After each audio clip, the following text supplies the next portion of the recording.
Hello everyone, welcome to the class. So today we will discuss about some important questions on HE, that is higher education. So higher education पे concepts आज हम discuss करने वाले हैं and 10 PYQs आज अपने session में discuss करेंगे जो आपके एग्जाम के लिए बहुत ज़्यादा इंपॉर्टेंट है।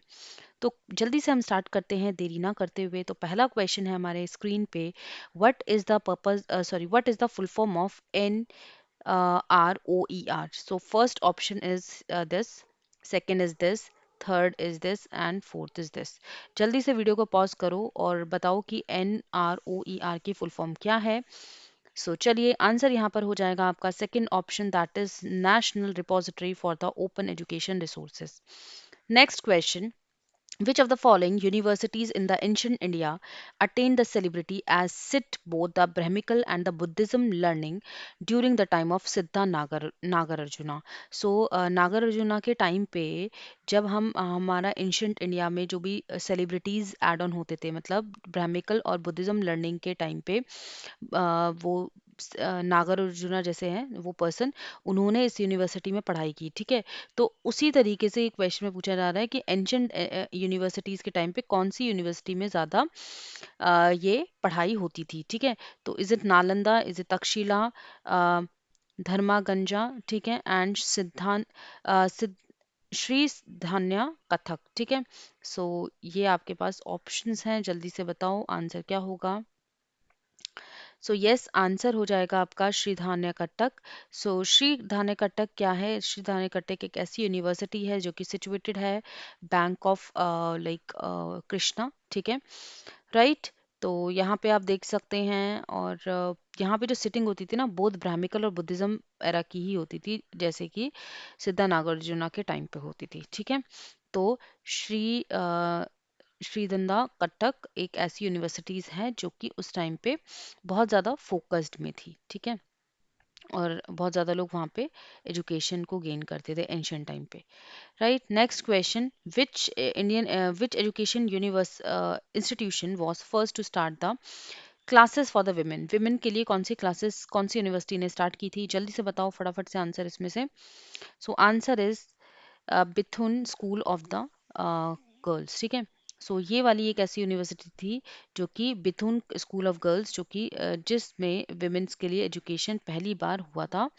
ठीक है, और आपका ये क्वेश्चन है कि ये कब आई। ठीक है, क्योंकि मैंने ऑलरेडी आपको बताया हुआ ये कब आई। ये आपका पोल, मतलब आप लोग मुझे कमेंट सेक्शन में बताओगे कि कब ये यूनिवर्सिटी लॉन्च हुई थी, कब ये यूनिवर्सिटी आई थी। और दूसरी बात ये है कि ये यूनिवर्सिटी अभी कहाँ पे सिचुएटेड है। ठीक है, गाइज यहाँ पे अनअकैडमी आप सभी के लिए बहुत ही अच्छा एक ऑफर लेकर आए हैं, और ये ऑफर 31st तक आगे प्रोसीड कर दिया गया है। और आप सभी की लाइक विश थी कि ये जो ऑफर है ये आगे और बढ़ जाए और आप लोग फिर इसके लिए एनरोल कर लो। यहाँ पर आप देखो 20% आप सेव कर पा रहे हो for all the NTA UGC subscription, and additional validity भी यहाँ पर गिवन कर दी है।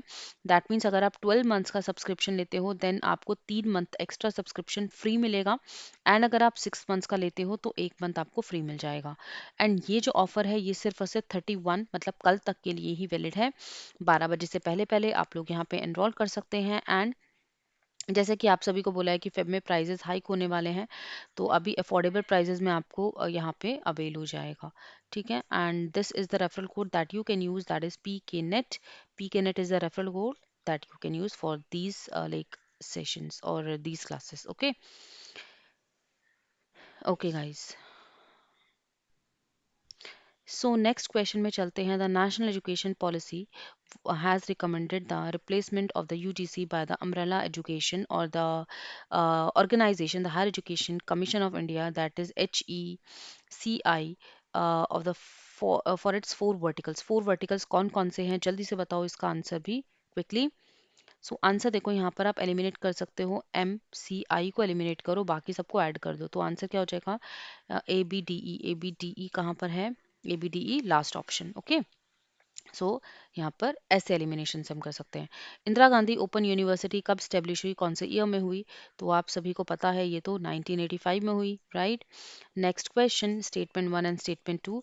National education policy 2020 envisages the extent of 10+2 structure in the school education modified with a new pedagogical and the curriculum restructuring, that is 4 5 is to 4 is to 4 is to 3, covering the ages of 3 is to 18. And the national education policy 2020 envisages the prior of the ages for 5 years will move to the preparatory classes or the bal vatika, which has been a ECCE qualified teacher. So जल्दी से मुझे बताओ कि क्या ये दोनों statements correct है या नहीं है।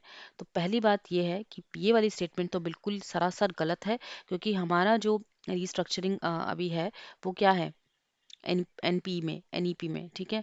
तो 5+3+3+4 है, ना कि यहाँ पे 5+4+4+3 है, ये गलत और ये बिल्कुल सही है। सो इसका मतलब आपकी जो पहली स्टेटमेंट है वो तो इनकरेक्ट हो गई और सेकंड हो गई आपकी करेक्ट। सो आंसर हो जाएगा आपका fourth option. Next question, some of the most notable universities that are evolved during the ancient education in India. Ancient period में कौन कौन सी universities को यहाँ पर notable किया गया था और notify किया गया था, जल्दी से बताओ। सो देखो, तक्षशिला भी थी, विक्रमशिला भी थी, जगदला भी थी, उदानपुरी भी थी और नालंदा भी थी। तो इसीलिए यहाँ पे सारे ही ऑप्शंस आपके बिल्कुल करेक्ट हो जाते हैं, ठीक है। Next question. Next question is which of the following characteristics are of the non-conventional learning? Non-conventional learning के characteristics कौन कौन से हैं इसमें से? Teacher oriented, improvement of the quality, cost effective, linkage of the linked with the employment or on the on campus. तो अब आप मुझे बताओ ये कौन सा करेक्ट होगा यहाँ पर। बिकॉज अगर मैं यहाँ पे देखूँ, टीचर एजुकेशन तो होगा नहीं, इम्प्रूवमेंट होगा, कॉस्ट इफेक्टिव होगा और एम्प्लॉयमेंट से लिंक्ड होगा। तो आंसर यहाँ पर क्या हो जाएगा? B, C and D. Okay, B, C, D is the right one.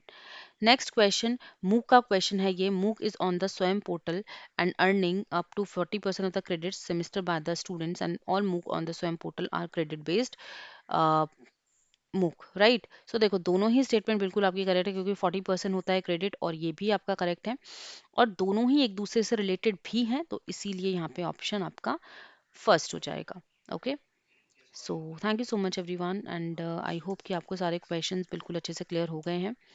बाकी की जो भी इन्फॉर्मेशन रहेगी वो मैं आपको डिस्क्रिप्शन में ज़रूर से डाल दूंगी। So do check out the description also. Thank you, bye bye.